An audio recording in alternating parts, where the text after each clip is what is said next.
नमस्कार दोस्तों एक और नए वीडियो में आप सभी का बहुत बहुत स्वागत है। दोस्तों देख सकते हैं ये एक पेपर की कटिंग है। यहाँ पे देख सकते हैं EPS 95 पेंशन पर वित्त मंत्रालय में पेंशनरों के साथ बैठक संपन्न हुई। ये बड़ी बात है दोस्तों।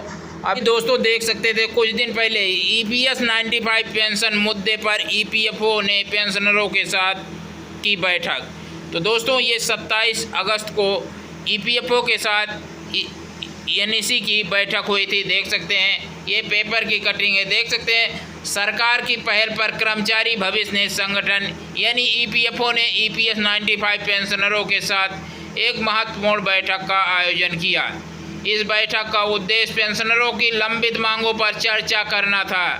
देश भर में लगभग 77 लाख EPS 95 पेंशन भोगी सरकार द्वारा लागू की गई नई पेंशन स्कीम यानी UPS के बाद अब अपनी न्यूनतम पेंशन बढ़ाने की उम्मीद कर रहे हैं। EPS 95 के पेंशनर EPS 95 राष्ट्रीय संघर्ष समिति के अध्यक्ष कमांडर अशोक रावत ने बताया कि केंद्रीय भविष्य निधि आयुक्त रमेश कृष्णमूर्ति के साथ हुई बैठक में न्यूनतम पेंशन 7,500 रुपये प्रति माह, महंगाई भत्ता और पति पत्नी के लिए मुफ्त चिकित्सा सुविधा जैसी मुख्य मांगों पर चर्चा की गई। तो दोस्तों देख सकते हैं कि EPFO के साथ जो मीटिंग हुई NEC की, उसमें मुख्य मांगों पर 7,500 रुपये प्लस महंगाई भत्ता और मेडिकल सुविधा पर विस्तार पूर्वक चर्चा की गई।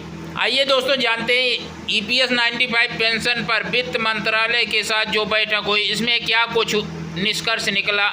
आइए जानते हैं दोस्तों। ये पेंशन धारकों के लिए बहुत अच्छी खबर है। देश के लगभग 77 लाख EPS 95 पेंशन भोगी और करोड़ों कार्यरत कर्मचारी जिसमें केंद्र राज्य सरकार के सार्वजनिक उपक्रमों, निजी सेक्टर और सरकारी संगठनों के कर्मचारी शामिल हैं। दोस्तों नई पेंशन के बाद न्यूनतम पेंशन बढ़ाने की आस लगाए बैठे हैं EPS 95 राष्ट्रीय संघर्ष समिति के अध्यक्ष कमांडर अशोक रावत ने बताया कि पिछले 7-8 वर्षों से EPS 95 पेंशन में बदलाव करके न्यूनतम पेंशन 7,500 रुपये महीना, महंगाई भत्ता और पति पत्नी को मुफ्त चिकित्सा सुविधा देने की मांग करके देश भर में आंदोलन किया जा रहा है। 2 बार प्रधानमंत्री और अनेकों बार केंद्रीय मंत्रियों से मुलाकात में भी आश्वासन मिलने के बाद भी अभी तक कोई ठोस कार्रवाई नहीं हुई इन EPS 95 पेंशन धारकों के साथ। संसद के दोनों सदनों में यह मुद्दा उठाया जा रहा है। कुछ दिनों पूर्व सरकार द्वारा नई पेंशन स्कीम लाए जाने के बाद EPS 95 पेंशन में कुछ सुधार हेतु श्रम मंत्रालय और वित्त मंत्रालय EPS 95 राष्ट्रीय संघर्ष समिति के राष्ट्रीय नेताओं के साथ बैठक कर रहे हैं। यहाँ पे देख सकते हैं वित्त मंत्रालय में अपर सचिव एक्सपेंडेड परमा सेन के साथ बैठक EPS 95 पेंशन बढ़ोतरी के प्रस्ताव को मंजूर करने का जोर दिया गया क्योंकि सरकार ने UPS पर अपना अंशदान बढ़ाया है और उसमें 1.16% ही सरकार दे रही है, जबकि जो UPS लागू हुई नई पेंशन स्कीम उसमें सरकार का परसेंटेज बढ़ा दिया गया है।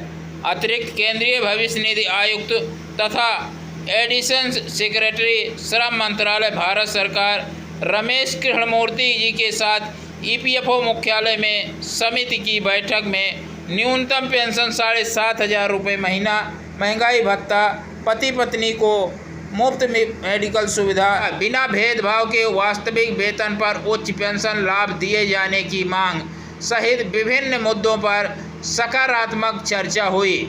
समिति द्वारा दिए गए सुझावों पर कार्यान्वयन एवं अन्य मुद्दों पर 15 दिन के अंदर समाधान करने के लिए समिति द्वारा आग्रह किया गया है, जिस पर EPFO की ओर से सकारात्मक प्रतिक्रिया दर्शाई गई है। बैठक में समिति के पदाधिकारियों ने स्पष्ट कर दिया है कि जब UPS में सरकार अपना अंशदान 18.5% दे सकती है तो EPS 95 स्कीम में सरकार का अंशदान 1.16% क्यों है।